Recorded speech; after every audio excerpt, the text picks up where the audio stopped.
Just earlier today, I've been asked to speak to go out to Halifax. It may not happen until fall, but we're getting it worked out. But the same fellow in Halifax has a contact with a hematologist. And she works at the Montreal Cardiologic Institute in Montreal, and she has MS. And she's been following 71 people post-CCSVI. I think all of this group of people have had stints. So she's now put together a protocol to address one of the earlier discussions and questions tonight, and that protocol has been accepted by the Quebec College of Physicians and Surgeons, which are, you know, one of the sort of medical statement bodies within each province.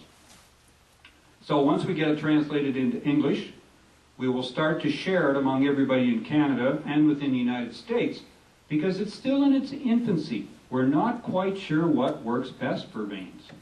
Pradax, which is what it's called in Canada, in the United States is Pradaxa. I think it's Pradaxa in Poland. Many people came back on it, and our docs here didn't know about it. We've had it about 2 years in our CPS, or drug formula book. But it has its challenges. It works a lot like warfarin, but it's sort of instant on.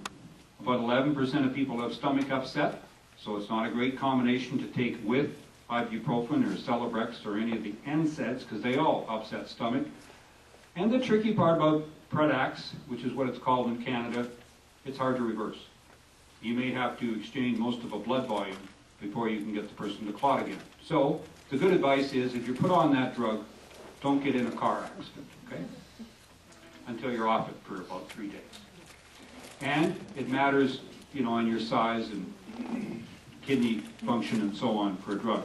So the journey is still out what the best clotting method is, but a hematologist is also a brilliant person to talk to about the issues of hemochromatosis. So we'll have some really good discussion to and fro, and she's over to talk to Dr. Zamboni hopefully next week. Incidence of CCSVI in normals. This is the one that I talked about earlier, and it's actually about 7.6%.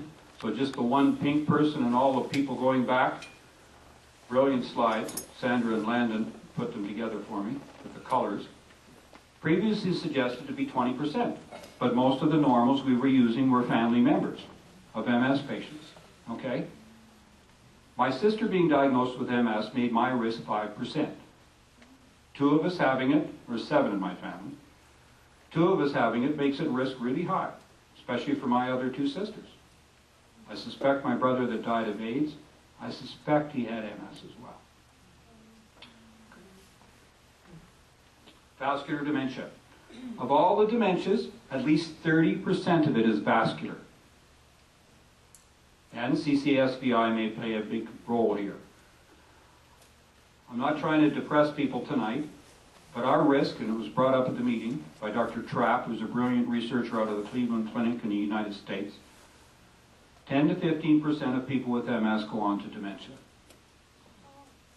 I felt really fortunate. Maybe some of the things I've done over my time with all my pieces of the puzzle and supplements and diet issues, but my brain hasn't shrunk yet. If your brain has shrunk a great deal already, you're likely to get a less than optimal response from CCSVI. Unfortunately, because you've had more brain injury. But this is where we may be able to start to get some impact. The biggest thing that will change what we do here in Canada is when we show that it saves money. Already we're at the stage where we should get acceptance because it's very valuable for symptom control. When we controlled chest pain with coronary artery bypass grafting, it was embraced almost overnight. It took us 30 years to show there was a few people lived longer if you did the bypass grafting, and that's only people with so-called triple vessel disease or left main disease. A small proportion of all the bypass grafting was done. So, our quality of life improves dramatically. We should be doing this now for symptom control alone. Okay, so this is the study that came out of Albany College, Dr. Maida. And this is done over quite a long period of time. So this is early data with early treatment, because these people were followed at day 1, month 3, month 6, and 12 months out. They've already done 150 patients in a prospective controlled trial. People always believe prospective studies much better, okay? Because it's not looking back at the data, pulling out what you want. So that's why it matters. And they found if they did the quality of life score, that there was a dramatic improvement, and the modified fatigue impact scale was also dramatic.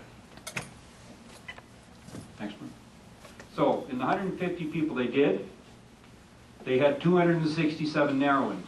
I know you're all good at math, especially if you've had treatment, but it had meant that most people had more than one. Almost everybody did. And I would suggest we were looking at it quite early. We know a lot more about the azygos vein than we did when these studies were done. Okay? So there was more than 267 narrowings with more than 50% stenosis. Now, just because it's only 40% stenosed does not mean the flow is normal. We learned early on in anesthesia, so-called Poissal's law, but what that means is the change in flow changes to the 4th power of the radius. So that means a small reduction in size can make a huge reduction in flow. So carry that with you. That's all you need to remember. Okay, when they treated it, there was 90% of them were in the internal jugular vein and 10% in the azygos. All right? And I think our criteria are starting to shift on that because we're learning more about the azygos. It improved to less than 20% in 77% of cases. Now remember, they were using small balloons and they weren't approaching aggressively the valve treatment. And in the physical changes over the period of 3, 6, and 12 months, they noticed a change from 40.2, it improved to 59.2, which is a huge improvement in the physical component evaluated there, and with a very high p-value, which meaning it was very statistically significant. The mental improvement was nearly as great when they went from 52.7 up to 70.5. These are reasonably soft or subtle tests. They can detect fairly small differences. The fatigue score, and you've heard everybody up here tonight, almost everybody had reduced fatigue.